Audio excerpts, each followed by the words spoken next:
구약성경 잠언서 21장 3절 같이 한번 합독하도록 하겠습니다. 시작. 공의와 정의를 행하는 것은 제사 드리는 것보다 여호와께서 기쁘게 여기시느니라. 아멘. 구약시대에 하나님께서는 이제 이스라엘 백성들에게 유월절, 맥추절, 그리고 초막절과 같은 3대 이제 절기를 모든 남자들은 다 지켜야 된다. 아니, 모든 백성은 다 지켜야 된다. 이렇게 말씀하시면서 항상 하나님께 제사를 드리는 삶을 살라고 명령하셨습니다. 그러면서도 그 마음 중심에 진심으로 하나님을 경외하는 믿음을 갖지 않거나 온갖 죄를 지으면서 제사를 드리는 것을 하나님은 역겹다고 말씀하시면서 차라리 그런 제사는 드리지 마라고 그렇게 명령하시기도 하셨습니다. 그런데 오늘 잠언서 21장 3절에도 보니까 공의와 정의를 행하는 것은 제사 드리는 것보다 여호와께서 기쁘게 여기시느니라 말씀한 것을 볼 수가 있습니다. 그러니까 아무리 제사가 중요하다고 할지라도 우리 일상 삶 속에서 이제 공의와 정의를 행하지 않으면 하나님께서 기뻐하지 않으신다고 이렇게 말씀하신 것입니다. 시편 50편 23절에도 보면 감사로 제사를 드리는 자가 나를 영화롭게 하나니 그의 행위를 옳게 하는 자에게 내가 하나님의 구원을 보이리라고 이렇게 말씀하셨습니다. 먼저 하나님께서는 마음 중심에 그 진정으로 감사한 마음으로 제사를 드리는 자가 하나님께 영화롭게 한다고 그렇게 하셨습니다. 여기서 이제 감사로 제사를 드린다고 하는 것은 그 제사 자체가 중요한 것이 아니라 하나님을 인정하고 또 나의 모든 것이 다 하나님의 은혜 때문임을 알고 하나님께 진심으로 감사한 마음으로 제사를 드리는 것이 중요하다라는 것을 말씀한 것이죠. 다음으로 하나님 그 행위를 옳게 하는 자에게 구원을 주시겠다 이렇게 말씀하셨습니다. 당시 이제 성전에서는 하나님을 섬기는 레위인 제사장, 대제사장들이 있었지 않습니까? 그런데 이 사람들은 늘 입에 하나님의 말씀이 있었고, 그리고 다른 사람들에게 하나님의 이 말씀을 가르치기까지 했지만 그들의 행위가 악했기 때문에 구원의 길과는 멀었었습니다.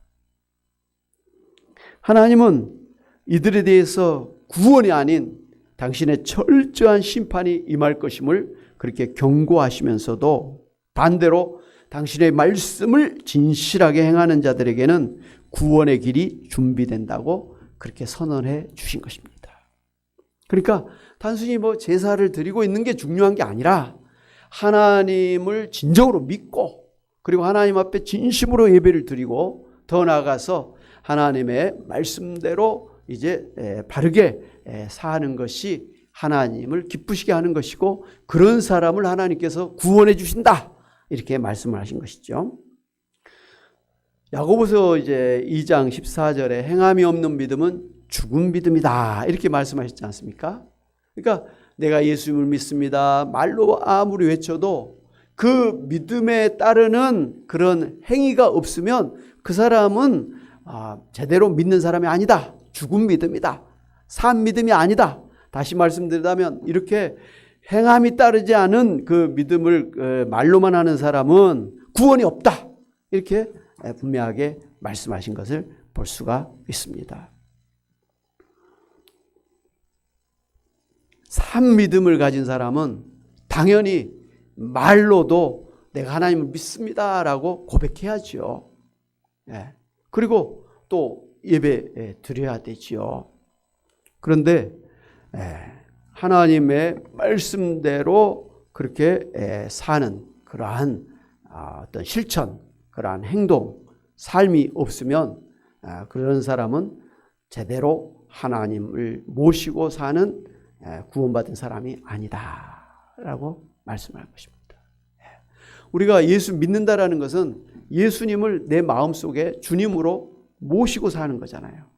그리고 그 주님을 힘입어서 우리가 살기도 하고 그런 주님 앞에 우리가 감사하면서 예배를 드리는 것 아닙니까? 그리고 주님께서 우리에게 말씀한 대로 우리가 또 실천하고 순종하는 것. 이게 바로 예수님을 나의 주님으로 모시고 사는 그런 믿음을 가진 사람들의 모습이죠. 오늘 여러분 모두 예수님을 주님으로 모시고 주님 앞에서 말씀에 순종하며 사시는 믿음을 가진 하나님의 사람들인 것을 믿습니다. 아멘. 그렇죠.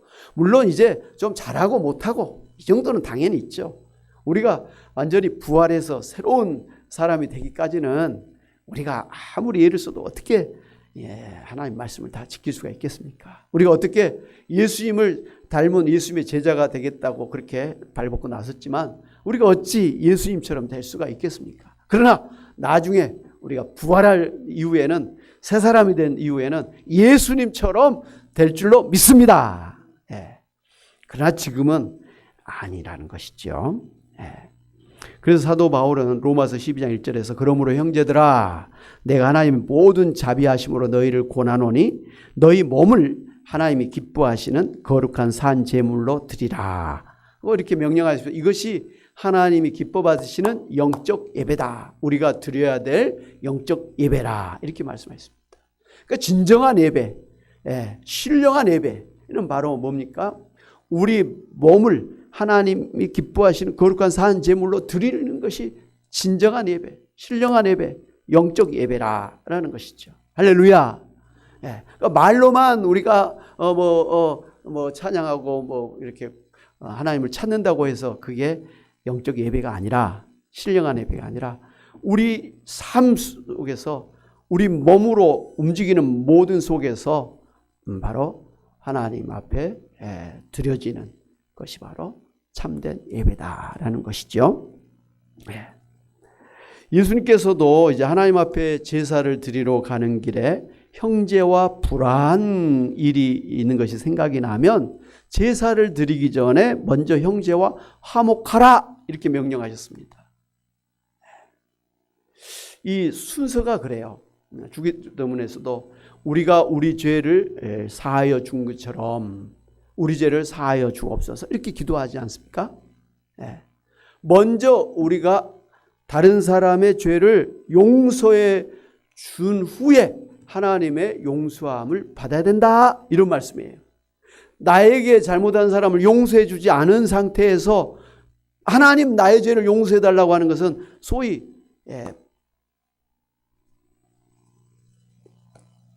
100데나리온의 빚을 진 친구를 용서하지 아니하면서 하나님 앞에 1만 달란트 빚을 탕감해 달라고 요구하는 것 같은 그런 잘못이다 이런 말씀입니다.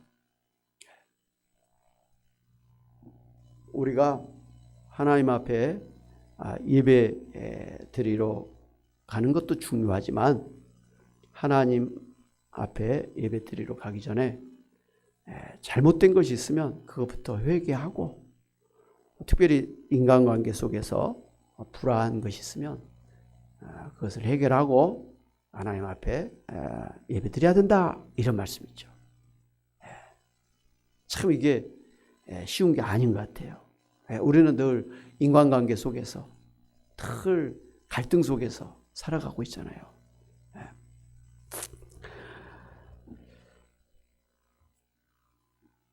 그러니까 하나님 앞에 예배를 드리는 것보다 형제간에 화목한 것이 우선이다. 일상 삶 속에서 바르게 사는 것이 하나님 앞에 예배 드리는 것보다 더 중요하다. 아니, 우리가 예배당에 와서 드리는 이 공적 예배보다도 우리의 일상 삶 속에서 바르게 사는 것이 더 중요한 예배다. 이렇게 말씀을 한 것이죠. 이제 예수님께서 대표적으로 예를 들어서 말씀하신 게 선한 사마리아인 말씀이죠. 누가복음 10장 30절 이하에 보면 이제 강도를 만나서 모든 것을 다 빼앗기고 몸이 만신창이가 되어서 버려진 사람을 보고서 레위인과 제사장은 그 사람을 갖다 못 본 채 하면서 피해서 그렇게 지나갔습니다. 왜요? 이 사람들은 성전에서 하나님 앞에 제사를 드리는 사람이잖아요. 그래서 이 피 묻은 것을 보거나 만지고 하나님 앞에 예배 드릴 수는 없거든요. 그러니까 하나님 앞에 예배 드리는 게 중요하니까 이 피 묻은 사람의 피를 만져서는 안 되는 거예요. 죽은 동물의 시체를 만져서는 안 되는 거예요. 그러니 하나님을 예배한다고 하는 그것 때문에 이 지금 피 흘려 죽어가는 사람을 못 본 척하고 지나갔다는 것이죠. 하나님을 예배하는, 성전에서 하나님을 예배하는, 제사하는 레인과 제사장이기 때문에 그렇다는 것이죠.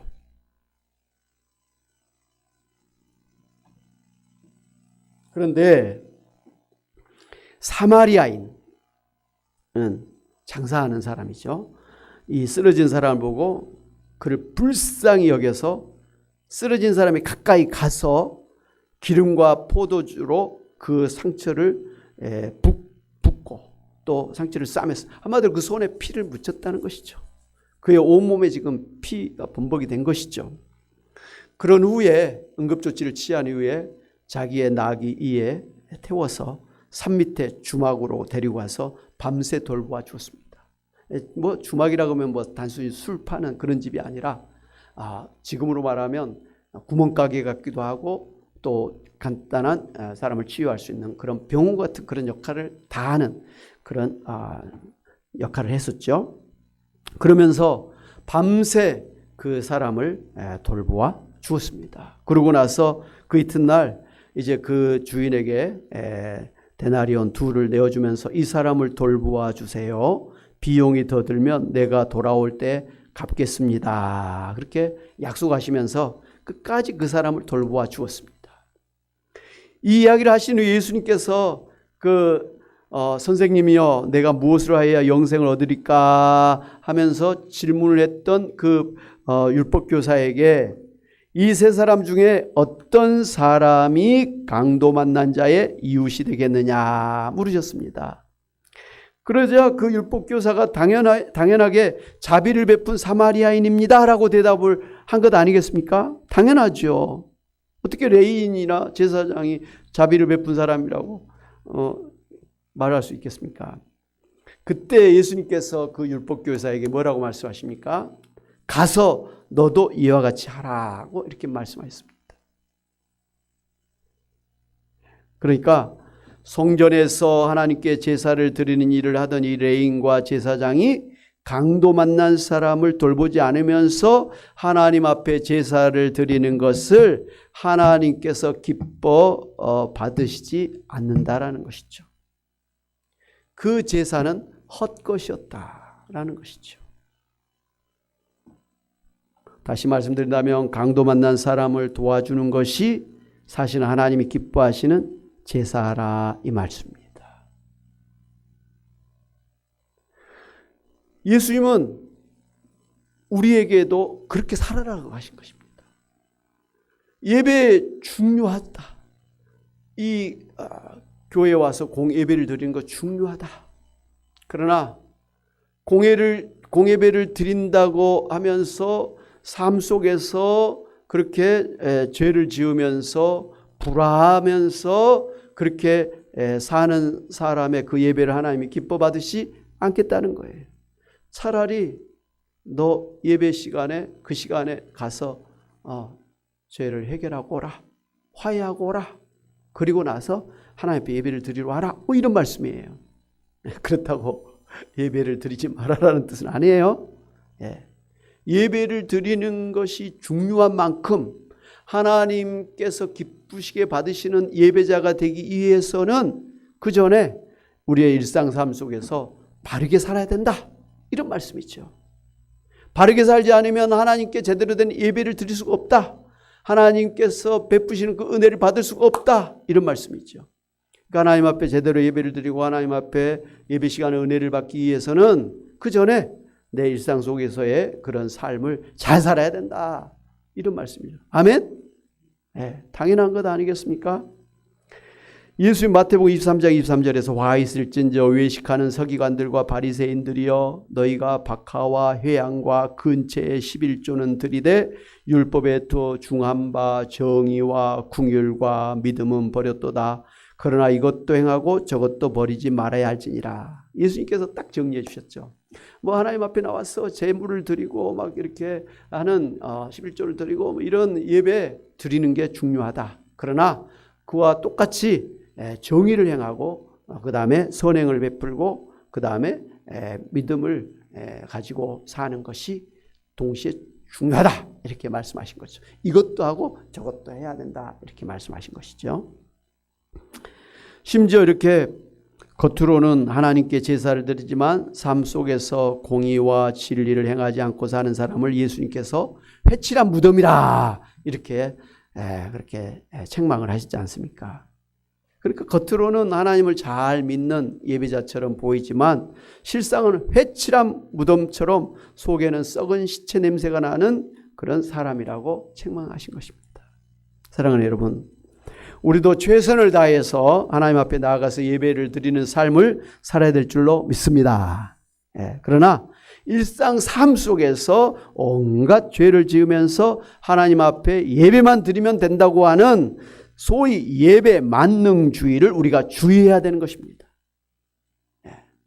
여러분, 온갖 죄를 막 사기치고 막 도둑질하고 막 이렇게 했던 사람이 말이죠. 주일날 딱 예배 1시간 드리고 또 헌금 좀 하면서 내가 모든 죄가 다 용서됐다. 그러면 우리가 보기도 안 되고 주변에서 그런 사람을 볼 때 저 예수 믿는 사람이 어떻게 저럴 수 있느냐. 예수님을 욕되게 하는 것 아니겠습니까? 그런데 그런 사람들이 있단 말이에요. 그러니까 막 온갖 죄를 져놓고 마음이 양심이 불편하니까 구제하는 사람 있지 않습니까? 좀 선한 일 하면 그것에 자기 양심을 좀 편하게 해줄 수 있다는 생각으로 막 좋은 일 하고 구제도 하고 그렇습니다. 왜 구제합니까? 자기 온갖 죄에 대한 그 죄책감, 그 불편함을 덜어내기 위해서 그렇게 하는 것이죠. 근데 하나님 앞에 소위 주일 예배 드리는 사람이 그런 식으로 말이죠. 자기의 죄를 좀 덮기 위해서, 자기 양심을 좀 편안하기 위해서 하나님 앞에 그렇게 예배 드리러 오면 하나님이 기뻐 받으시지 않는다 이 말씀이에요. 그런 예배는 하나님이 기뻐하지 않으십니다. 그런 사람에게 은혜를 주실 수가 없다는 것이죠.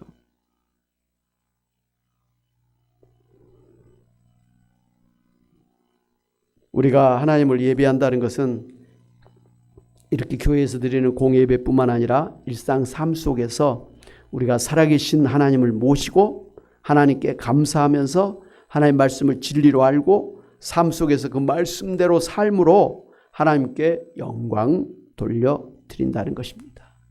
이것이 예배예요. 그것이 하나님 앞이 기뻐 받으시는 거룩한 산제사요 우리가 드리는 영적 예배인 것입니다. 바라기는 여러분의 일상 삶 속에서 하나님을 사랑하고 또 이웃을 내 몸처럼 사랑하면서 성실하게 진실하게 사시면서 공의와 정의를 행하면서 사심으로 하나님이 기뻐 받으시는 예배자가 다 되시기를 주님의 이름으로 축원합니다. 아멘.